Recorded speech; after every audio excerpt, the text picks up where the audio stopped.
মুখ্যমন্ত্রীর সঙ্গে জুনিয়র ডাক্তারদের আলোচনা হলো না কেন?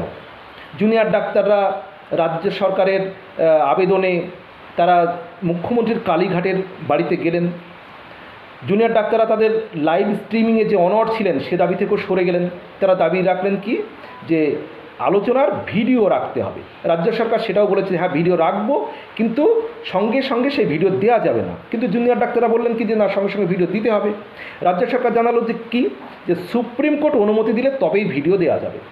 শেষ পর্যন্ত জুনিয়র ডাক্তার আলোচনা করে সেটাও মেনে নিলেন যে ঠিক আছে, দুই পক্ষের বক্তব্য লেখা হবে এবং দুই পক্ষ যে বক্তব্য লেখা হবে তারপর দুই পক্ষই সই করবে, সেটাও তারা মেনে নিলেন।